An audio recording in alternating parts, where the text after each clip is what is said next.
sebelum saya menjawab, saya jelaskan dulu supaya saudara-saudara paham bahwa tentang informasi informasi di pengadilan itu ada aturannya.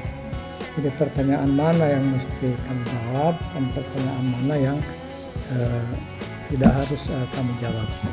Jadi mengenai standar pelayanan informasi publik itu di pengadilan diatur oleh namanya SK, Surat Keputusan KMA, Ketua Mahkamah Agung.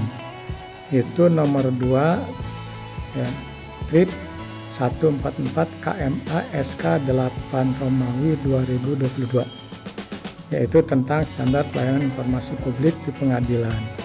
Nah, jadi ada pertanyaan-pertanyaan, bahkan permintaan yang wajib kita memenuhinya. Di antaranya misalnya ya, informasi tentang register. Saudara boleh tanya, boleh saudara selidiki register. Nah, kemudian tentang juga data statistik perkara. Data statistik perkara ini ada perkaranya, ada berapa gugatan, ada berapa permohonan, ya. Kemudian tentang jenis perkara juga ada gugatan, permohonan, gugat cerai, kemudian juga gugat talak namanya ya, cerai talak. Nah, kemudian ada tahapan persidangan misalnya, ya, proses penanganan perkara boleh saudara tanya, termasuk pertanyaan yang itu tadi akan saya jawab. Nah, jadi ini terbuka, boleh, ya, boleh kami jawab. Yang tidak boleh itu, yang disebut pengadilan agama tertutup itu proses persidangannya itu tidak boleh, ya. Jadi nggak semua di pengadilan agama ini tertutup. Bahkan kalau ada yang nanya seperti tadi itu, ya, wajib kami memberikan informasi, gitu. Jadi gitulah. Ya, jadi ada yang mana bisa kami jawab, ada yang tidak. Tentang misalnya tentang alasan-alasan gugatan apa, itu nggak mungkin kami jawab karena itu ranahnya majelis hakim, tapi yang lain-lain bisa kami jawab, gitu ya. Oke. Apakah ada gugatan perceraian pasangan Raisa Adriani dengan Hamster? Ya. Nah, yang nama yang tadi saudara sebut itu, saya tidak sebut namanya, memang itu sudah ada masuk daftarnya itu tanggal 22 kemarin ya, 22 bulan Oktober 2025. Itu perkaranya sudah didaftar, ada di register kami, ya. Kalau nama-nama itu yang saudara atau pihak-pihak itu yang saudara sebutkan. Kemudian sidang pertama nanti itu tanggal 3 November. Tanggal 3 November 2025. Nah, jadi sebenarnya cerai talak, gugat cerai atau talak cerai, Pak? Gugat cerai. Oh, berarti pihak perempuan yang mengajukan kan? Iya, betul. Diajukan oleh kuasa hukum atau secara online atau bagaimana? Untuk era sekarang pengadilan itu pendaftaran semua melalui online, namanya e-court, electronic court pengadilan, ya, diajukan oleh kuasa hukum. Kuasa hukum yang mengajukan. Kuasa hukum yang mengajukan. Ya boleh, kalau itu boleh, itu karena tahapan boleh, ya.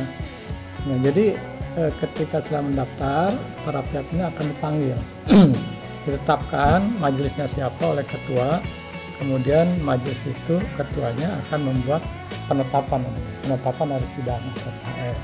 Nah, kemudian keduanya akan dipanggil.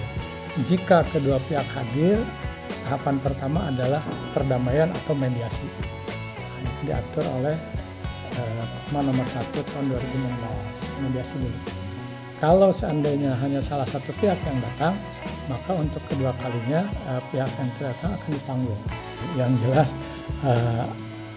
Yang jelas gugatan itu gugatan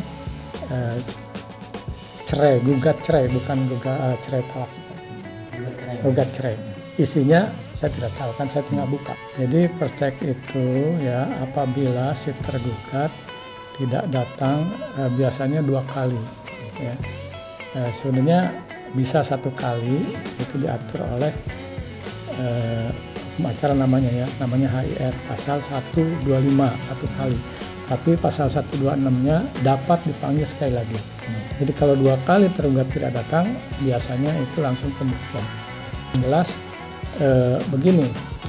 Jadi gugatan perceraian, baik itu gugat cerai maupun cerai talak, itu diajukan di tempat istri tinggal, domisili. Jadi pengadilan agama yang mewilayahi tempat domisili istri. Nah itu, istri di mana tinggal yang saudara tanyakan ini, kita tidak kasih tahu. Ya bisa jadi salah orang kan, bisa jadi aja salah. Ya, salah artinya digugat di tempat suami, gitu. Karena memang ada ya yang seperti itu, misalnya istri tiba-tiba kabur tanpa izin suami, itu bisa digugat tempat suami. Ya, ketika ada orang Oh iya, informasi itu silakan saja. Yang rahasia itu adalah persidangannya. Persidangan itu tertutup. Kemudian materi-materi di dalam gugatan, nah itu urusannya majelis hakim. Saya tidak bisa mengungkapkan di sini. Gitu ya. Oke.